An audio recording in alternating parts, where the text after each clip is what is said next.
The sterile scent of antiseptic drifted through the air as the elevator doors parted with a soft chime. A young nurse in pale blue scrubs wheeled Grace into the third-floor wing of the Riverview Private Medical Center. The sunlight that spilled through the tall glass windows made the polished floor gleam, but the warmth didn't reach her bones. Not anymore. "Room 318, Miss Grace," the nurse chirped. "Dr. Chang will see you shortly." "Oh, and you have visitors." Grace's eyes didn't flicker. She had known this day would come, not because they missed her, not because they loved her, but because life has a way of circling back, especially when money changes hands. She was wheeled into the room quietly, like a queen into her court, only her throne now was a reclining hospital chair, and her crown was silver hair pulled into a no-nonsense bun. She wore no makeup, no jewelry, but her presence filled the space like a cathedral. They were already there, 3 figures standing awkwardly near the window. Her son, Caleb, in a button-down shirt he probably hadn't ironed himself, his wife Serena with tight lips and 2 bright eyes, and little Ava clinging to her father's leg, a little taller than Grace remembered. "Hi, Mom," Caleb said, as though the last 2 years had been an inconvenient misunderstanding. Grace gave a polite nod but didn't respond. She reached for her herbal tea and sipped slowly, giving them no relief from the silence. Serena started, then faltered. "We saw the video. The one with the lavender cake. It went viral, didn't it?" Grace turned her gaze toward the window. 2 million views," she said dryly. "People like sugar and honesty." There was a pause, thick and cloying. Ava piped up, "Grandma, are you sick?" Grace looked at the little girl, whose voice held none of the calculation of the adults around her. "No, sweetheart, just tired. But I'll be okay." "Mom," Caleb stepped forward, "we're not here to fight. We thought we could talk." Grace finally met his eyes, the same hazel brown as her own, though now dulled with something heavier. Regret? Desperation? It was hard to tell. "Talk?" she echoed. "Funny. Last time I asked for $10, I got silence and a door closing in my face." Serena bristled. "That was a misunderstanding. We were stressed. Caleb had just lost his client, and You were yelling," Grace cut in smoothly, "that I was faking illness for attention, that I wanted to make your lives harder, that I was, what did you call me? A leech?" The room tensed, like a violin string pulled too tight. "Things were said in the heat of the moment," Caleb mumbled. "But we came here. That has to count for something, right?" Grace leaned back. The luxury cushion barely registered beneath her. "You're here because I became something useful again. Not a grandmother, not a mother, but a millionaire with a trending brand." Serena flushed. "That's not fair."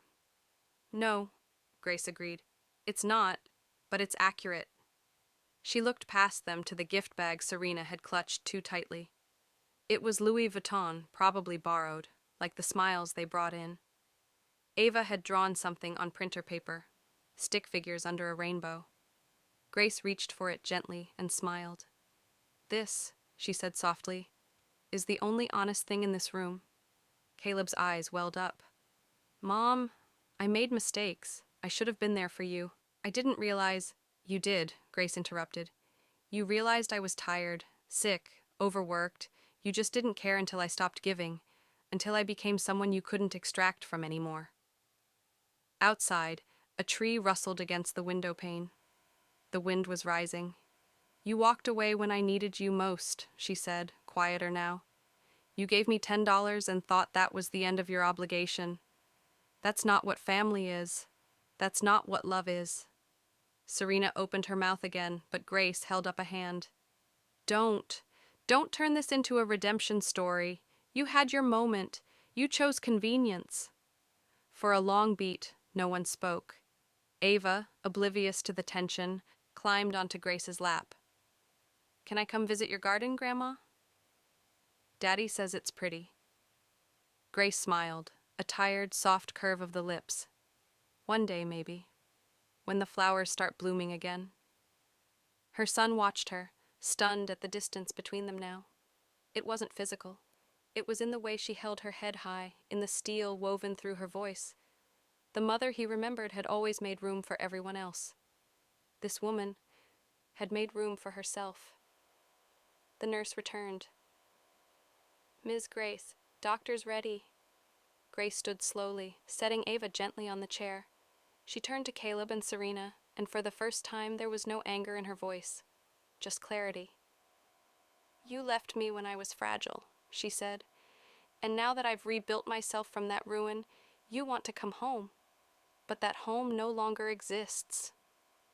And with that, she turned and followed the nurse into the hallway, her gait slow but certain. 2 years earlier, the house buzzed with life, but never peace. Grace's mornings began at 5 a.m., slipping out of bed with knees that screamed and a back that clicked like worn hinges. She would rub menthol balm across her spine before beginning the routine, boil eggs, toast bread, pack lunchboxes, and prepare 3 thermoses of herbal soup.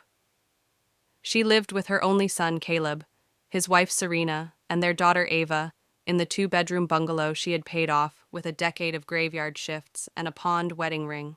Officially, the house was still in her name. Unofficially, she was just staying there, according to Serena anyway. Caleb had always been bright, a top student, polite, even tender as a boy. Grace had poured herself into him like cement into a mold, firm, foundational, hoping he would be different than his absentee father. But somewhere along the way, tenderness curdled into detachment, and she hadn't noticed until too late. "Thanks, Ma," Caleb would mutter with his eyes glued to his phone as she handed him his coffee each morning. Serena never said thank you at all, just made critical observations about the seasoning or portion size. Ava was sweet, always had been. Grace would braid her hair before school, hide little notes in her pencil case. The girl was sunshine in a house thick with fog. Grace had no income aside from her $1,800 Social Security check. Of that, $1,000 went directly to the household expenses each month, though Serena still referred to it as helping out. The rest went to doctor copays, small gifts for Ava, or groceries she picked up to ease Serena's load. She watched Ava after school, helped her with homework, taught her songs on the old upright piano in the corner. That piano, like Grace, was out of tune but functional. When Caleb and Serena fought, which was often, it was Grace who shielded Ava with a walk to the park, or music loud enough to muffle yelling. And when Serena's mother visited and made snide comments about the extra body in the house, Grace simply smiled and stayed silent. At night, after everyone had gone to bed, she sat on the porch swing and stared out at the stars with a cup of ginger tea. The same swing Caleb had once built with her in the summer of his senior year. Now it creaked beneath her weight, much like her spirit. The back pain started gradually. First, it was stiffness in the morning. Then, it became sharp jabs by afternoon. Soon, she had to brace herself just to lift Ava's backpack. But she never complained. She simply added more hot compresses to her nightly ritual and carried on. Then came the day she fell. She had been climbing a stool to reach the upper cabinet, trying to replace a light bulb Serena had insisted was too dim for Instagram pictures, when something gave way. Her back spasmed and she crashed down onto the linoleum floor. The impact knocked the breath from her, but the real sting came when she looked up and saw Serena standing there, unmoved. "You okay?" she said flatly, tapping at her phone. "If it's serious, maybe call an Uber to urgent care?" Grace tried to rise. "I think I need to rest. Maybe you could take Ava to school tomorrow?" Serena didn't look up. "I have a Zoom meeting. Besides, she's used to you doing it." Grace nodded. She dragged herself up that night like a soldier wounded mid-battle. A few days later, after enduring waves of pain and vertigo, she went to the local clinic. A tired doctor told her what she already feared: early-stage degenerative disc disease. "You need to rest. Take it seriously now, or it'll follow you for life." That night, she sat Caleb down. "I need to ask a favor," she began softly. He looked up from his laptop. "Okay?" "I need to get this prescription filled. Just $10. My check doesn't come until Friday." He hesitated, wallet already in hand. 10 He pulled the bill out and placed it on the table like it was a receipt for her dignity. "You should really budget better, Ma." She looked at the $10 like it was a mirror. "Thanks," she whispered. He stood, stretching. "Hope you feel better," he said, and walked out of the room. That night, Grace sat in the same porch swing she'd sat in for a decade, only this time she didn't look at the stars. She looked at her hands, calloused, veined, strong, and for the first time in a long time realized what those hands had built. A life of service. A son who never remembered birthdays, but always remembered rent day. A house that smelled like lavender and Lysol and still never felt like her own. She stared into the dark and asked the question she hadn't dared speak aloud. What would happen if I disappeared? She knew the answer. The dishes would pile up. Ava would miss school. Serena would have to clean her own mess. Caleb would have to parent. And still, no one would say, "We miss her." Just, "Why did she leave?" That night, something cracked. Not in her spine, but in her silence. It started with a drawer, the third one down in Grace's old dresser, a spot no one else had reason to open. Inside were envelopes, carefully labeled and neatly stacked. Birth certificates, Caleb's college acceptance letter, a faded mortgage document, and folded sheets of receipts from hardware stores and clinics. But buried under the mundane was a small red notebook, spiral-bound, worn at the edges. Grace hadn't opened it in years. But something, perhaps the way Serena had slammed a cupboard that morning, or how Caleb had asked, "Is it really that serious?" when she struggled to stand, drove her to pull it out. Inside were decades of meticulous records, a kind of emotional ledger, expenses paid for Caleb's education, transfers she'd made to cover their down payment, grocery lists where she'd highlighted what she had to put back. But in the margins were memories. He came home today with a scraped knee. I kissed it better, and he told me I was the best mommy in the world.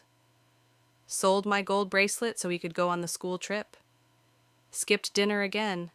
Grocery money ran out. But Caleb said Serena needed the dress for her interview. As she flipped through page after page, her hands began to tremble, not with age, but with revelation. This notebook wasn't just proof of sacrifice, it was a silent scream no one had heard. That evening, she left it on the kitchen table, open to the page where she'd covered Caleb's emergency dental surgery with cash, meant for her own medicine. The page was dated 2 years ago. Next to it, in bold handwriting, "I'll just wait another month. The pain isn't that bad today." She wanted to see. Would anyone read it? Would anyone notice the quiet truth of who she'd been? The next morning, it was gone. Not put back, not discussed, just gone. She found it tucked under a pile of mail in the hallway drawer. Unread, untouched, like her. That same day, Grace overheard a conversation she was never meant to hear. She had come in early from watering the roses, dirt still under her nails, when she heard Serena in the kitchen on speakerphone with her sister. "She's been moping again, acting like she's dying," Serena said, laughing bitterly.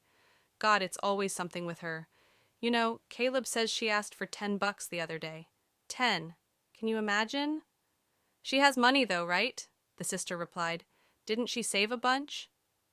"She hoards it," Serena snapped. "Makes us feel like beggars. If she's so sick, she should check into a care home."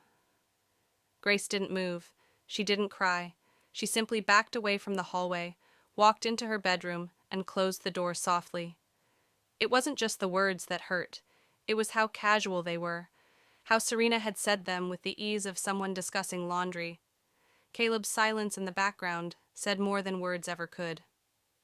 That night, Grace opened her laptop and typed bus tickets to Pineberry. She remembered the town from her 20s, where she had once waitressed at a roadside diner.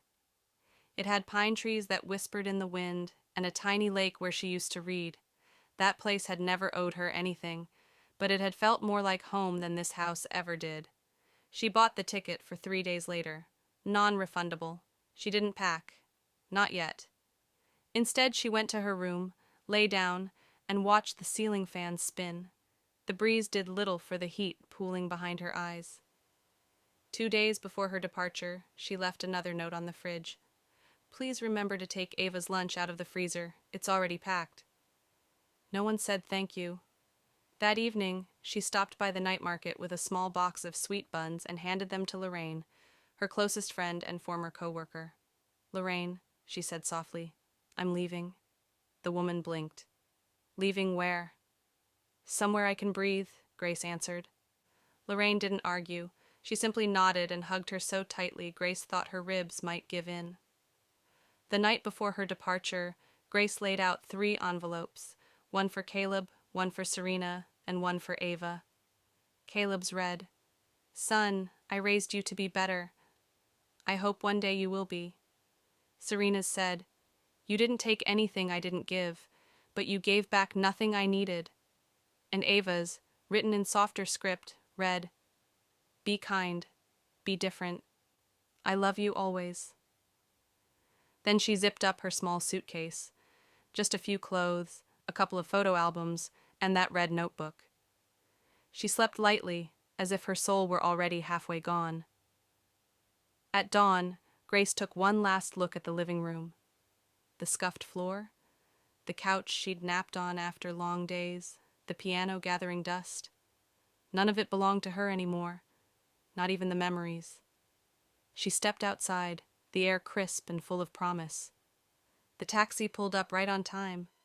She didn't look back, because she knew no one would be looking forward. The first sign something was wrong came at 7:43 a.m.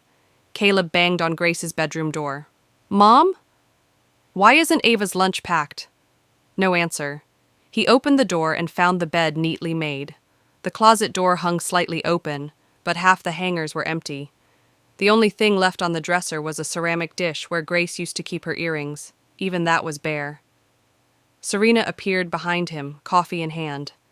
"She go for a walk or something?" Caleb looked uneasy. "Her shoes are gone, and the suitcase from the closet, too. She wouldn't leave without telling us."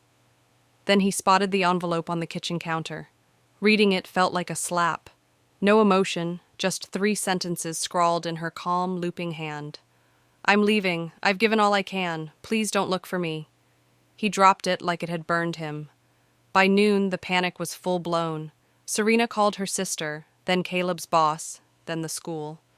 No one had seen her. Ava came home from school with tearful eyes and asked, "Where's Grandma?"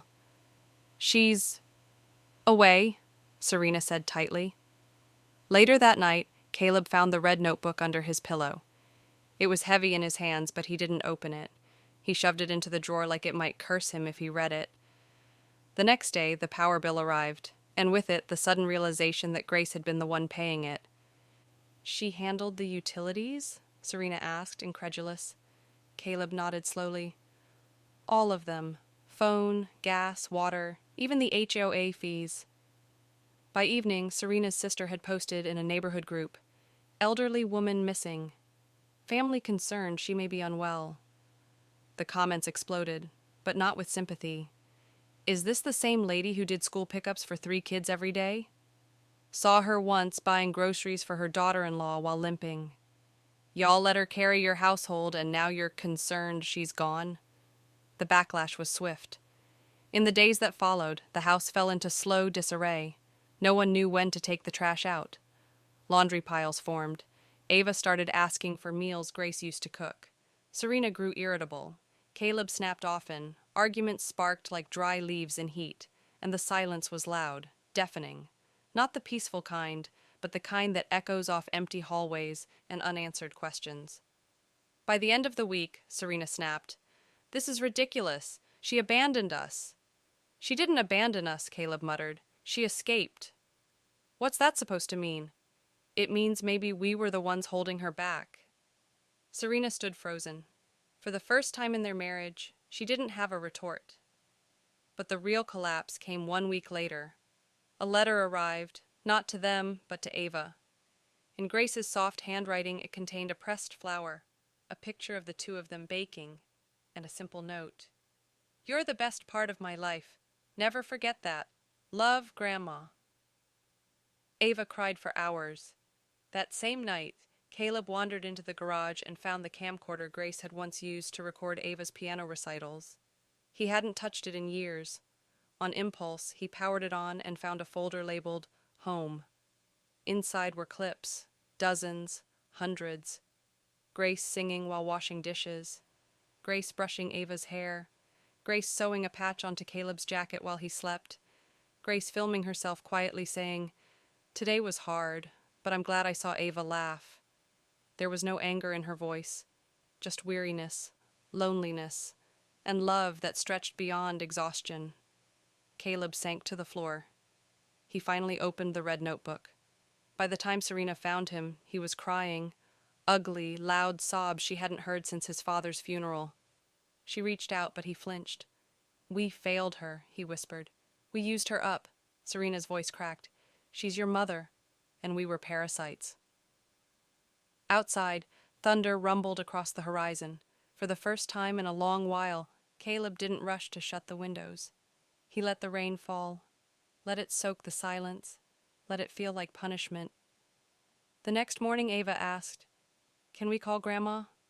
"No, sweetheart," Caleb replied, brushing her hair gently. "We can't." "Why not?"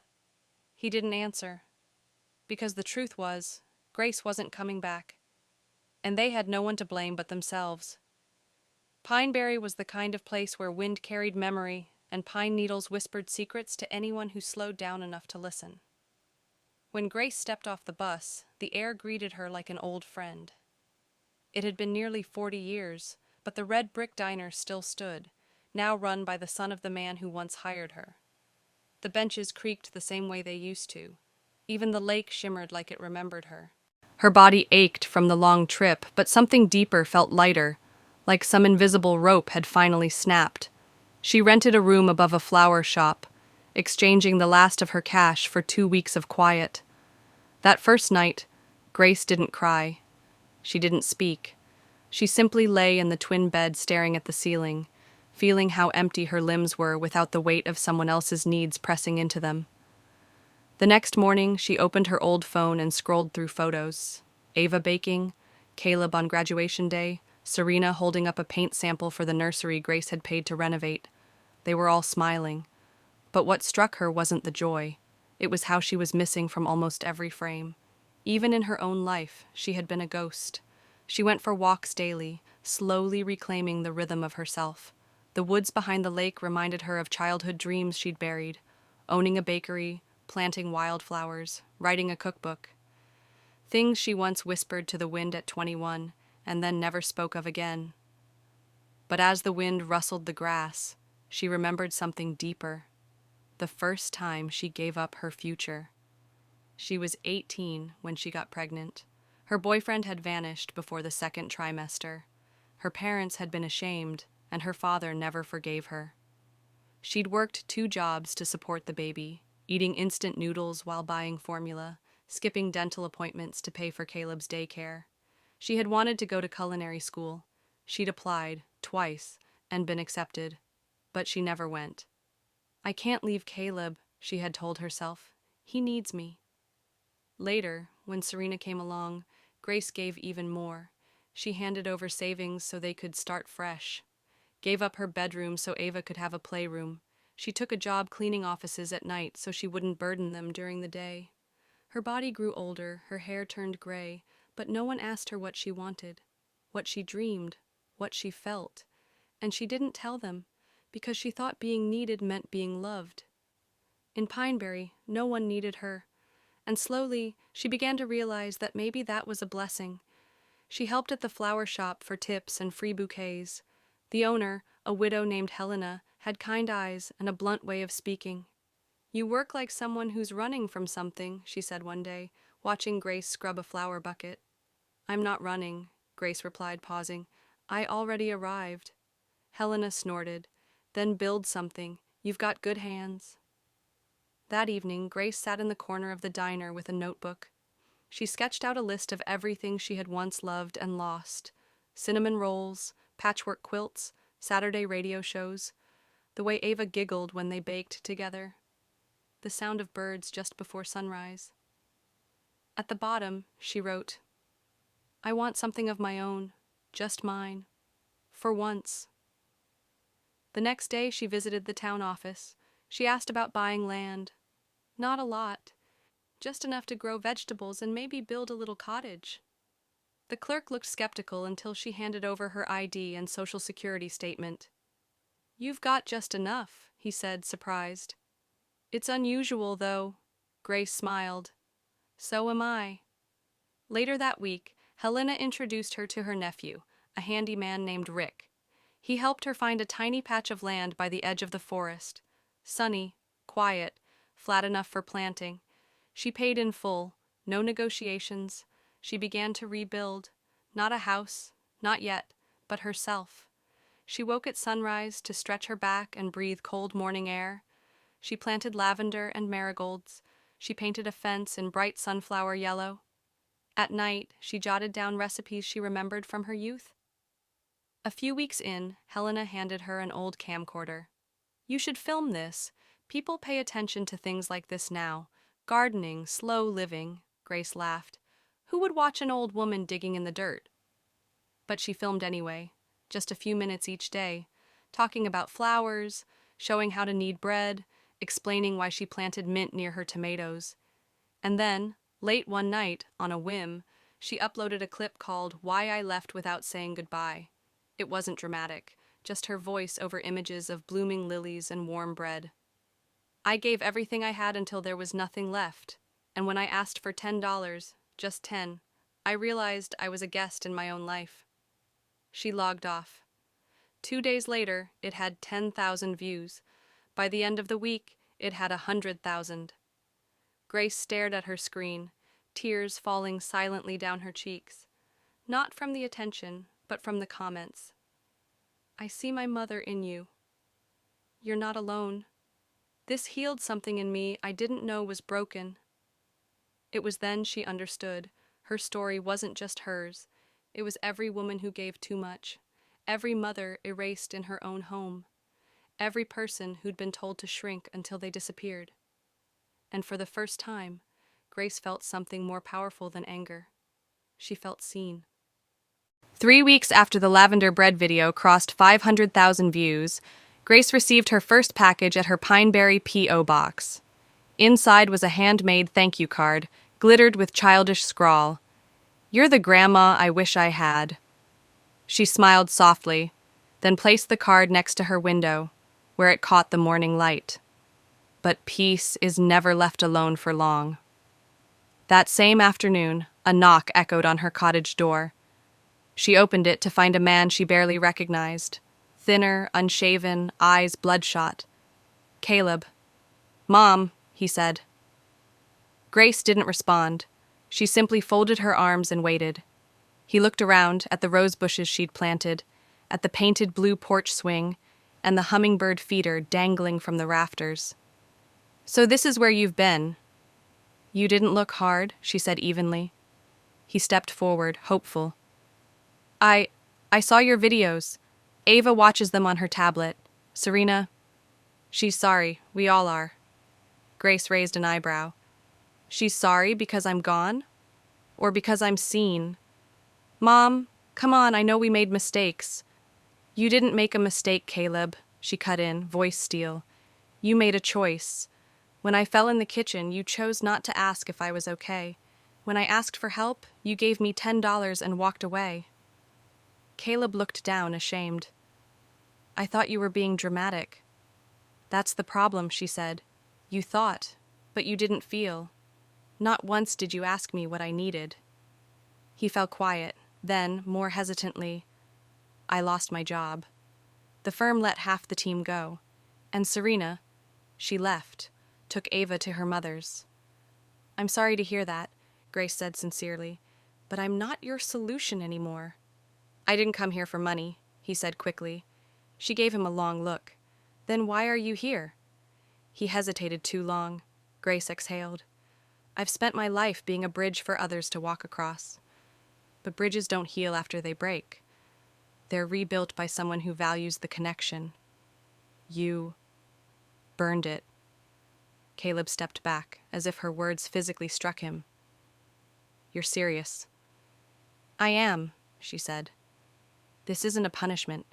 It's clarity." "But I'm your son," he said helplessly. and I was your mother, she replied. Until you stopped treating me like one. She stepped inside and shut the door gently. No slam, no drama, just finality. The next few days were quiet. Grace expected online backlash, but none came. In fact, more people began sharing her story.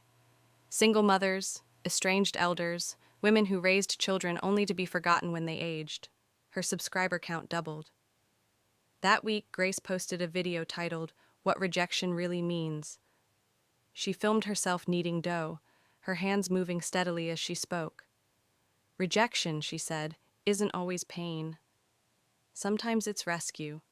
Sometimes you say no, not to hurt them, but to finally protect yourself. She didn't name Caleb. She didn't need to. The video went viral.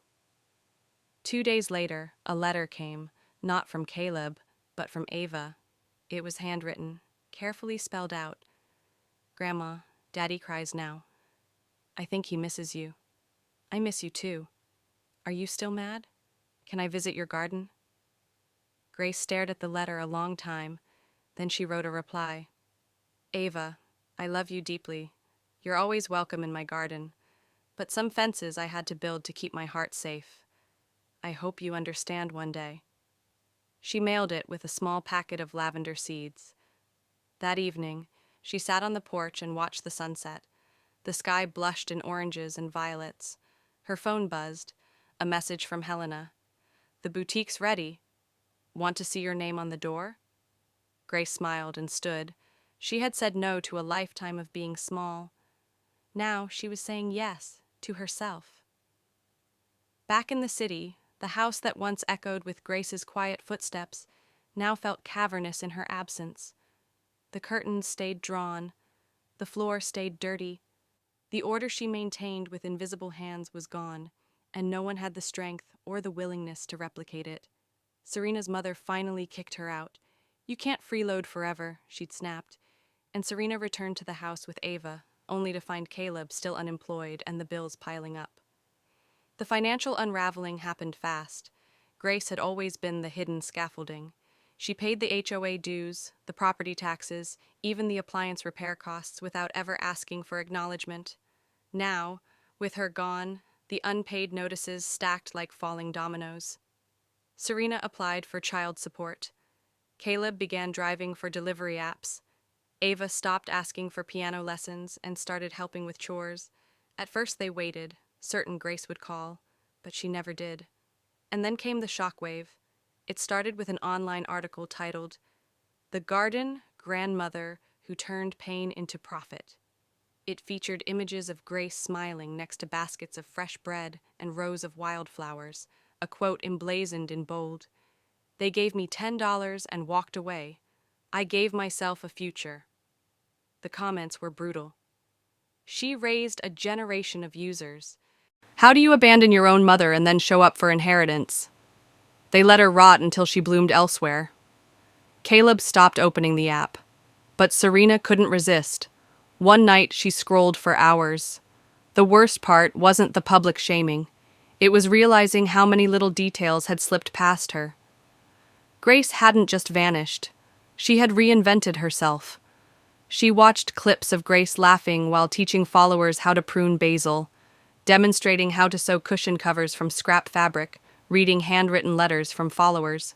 In one clip, Grace looked directly into the camera and said, "I used to believe love meant doing everything, giving everything, but love without boundaries is self-destruction, so I built a gate, and only those who knock gently may enter."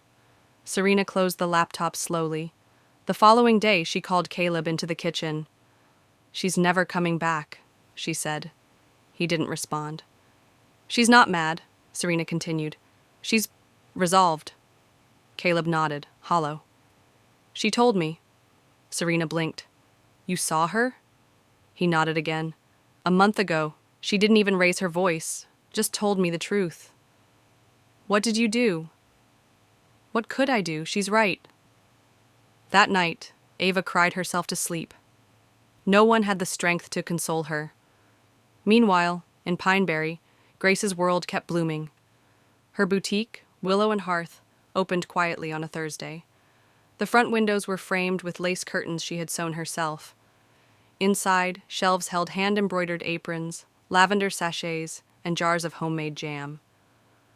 A section near the front was called Granny's Letters, a display of quotes and printed notes from followers.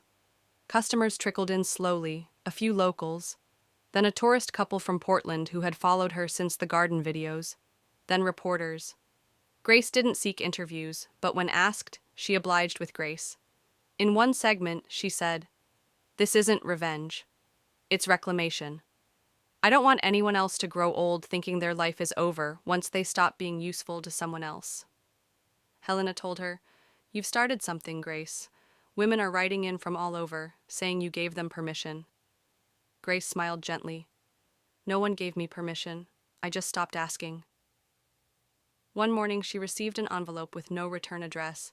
Inside were copies of her utility bills from the old house, forwarded from her name to Serena's, a quiet transfer of responsibility. And beneath them, a simple note in Ava's handwriting.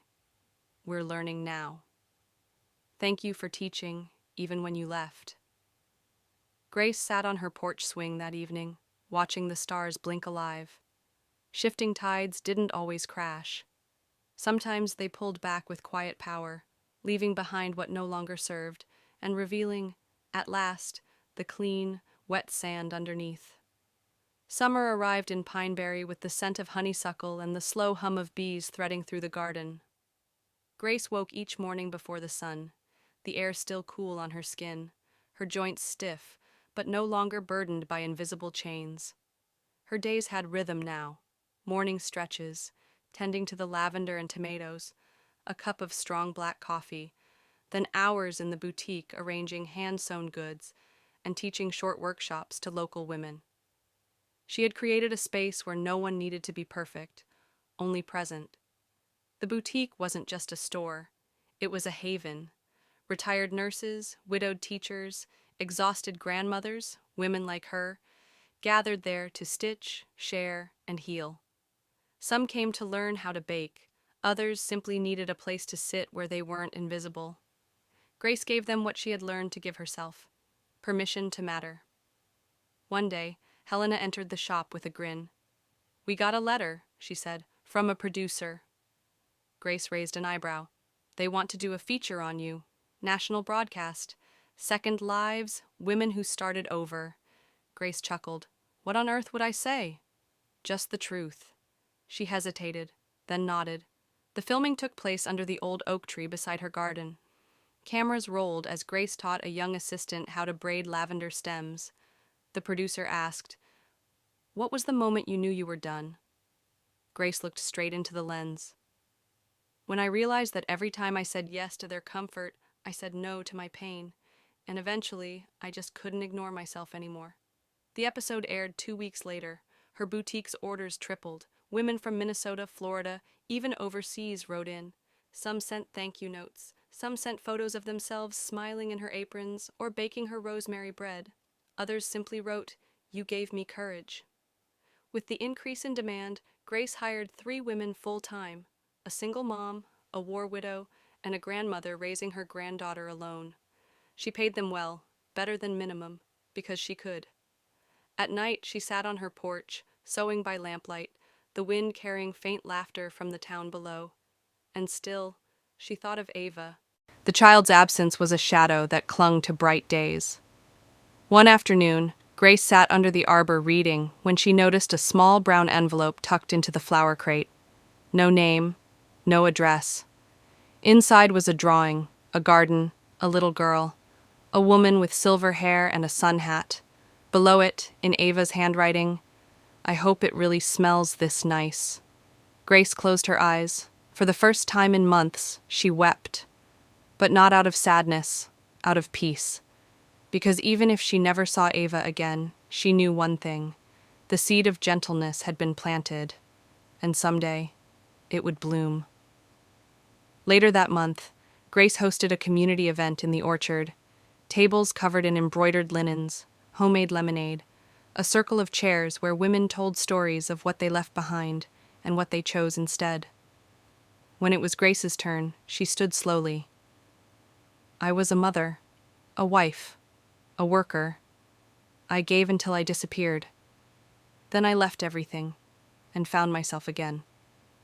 The crowd was silent, eyes glistening. I'm not angry anymore, she said. I'm alive. They clapped, but more than that, they understood. After the event, a teenage girl approached. My mom watches all your videos, she said. She left an abusive marriage because of you. She started making soap. Grace smiled. That's beautiful. She wants you to know you saved her life. Grace placed a hand on the girl's shoulder. Tell her she saved herself. I just reminded her how. That night, as fireflies blinked through the vines, Grace lit a single candle and placed it on her windowsill. A small ritual, a symbol, a beacon for herself and anyone still wandering. Her rebirth wasn't loud. It was quiet, steady, rooted, and it was hers. Autumn settled over Pineberry in a hush of gold and ember. The trees that framed Grace's garden now stood like burning torches, their leaves drifting down like soft farewells. She loved this time of year, the clarity of it, the honesty of things shedding what no longer served them. She was setting out a tray of apple tarts for the boutique's window display when Helena stepped inside, face unusually tense. You have a visitor, she said gently. Grace turned. A customer? No, Helena murmured. It's Caleb. Grace stood still. For a long breath, she didn't speak. Then calmly, where is he? Out by the arbor, she nodded. Send him back. One time, no more. Helena hesitated. Are you sure? Grace didn't answer. She didn't have to. When Caleb walked back into her garden, he looked older than his years, creased brow, scuffed shoes, a faded college sweatshirt that once hung with pride and now hung with loss. Grace offered no greeting. She simply sat on the bench and waited. He approached slowly, standing beneath the lattice of rust-colored leaves. I didn't come to beg, he began. Then don't, she said softly. I wanted to tell you something. Ava, she's doing well. She planted her own herb box, wrote an essay about you for school. The grandmother who grew courage won first place. Grace allowed a flicker of a smile.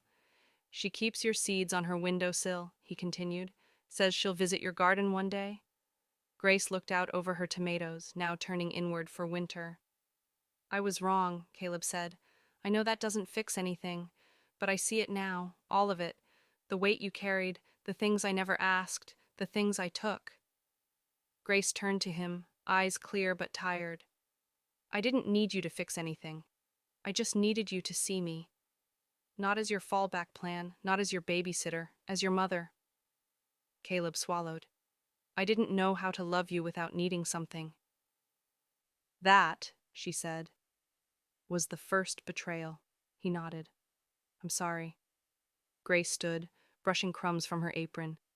You're not a monster, Caleb, but you were a child too long, and I let you be. He looked at her, pain flashing behind his eyes. Can I ask something? She tilted her head. Not money. Just someday, when Ava's older, will you let her come here? Just once? Grace hesitated. That'll be up to her. He nodded. I understand. He turned to leave, then paused. You're not the same. No, she said, I'm not.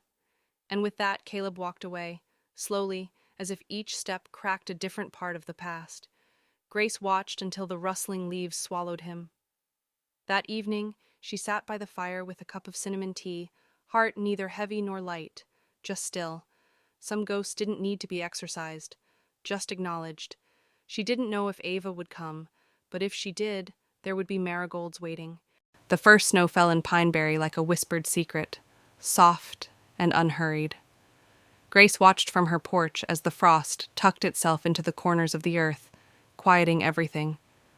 Her garden had gone to sleep for the season, the roses trimmed, the last of the basil dried and jarred.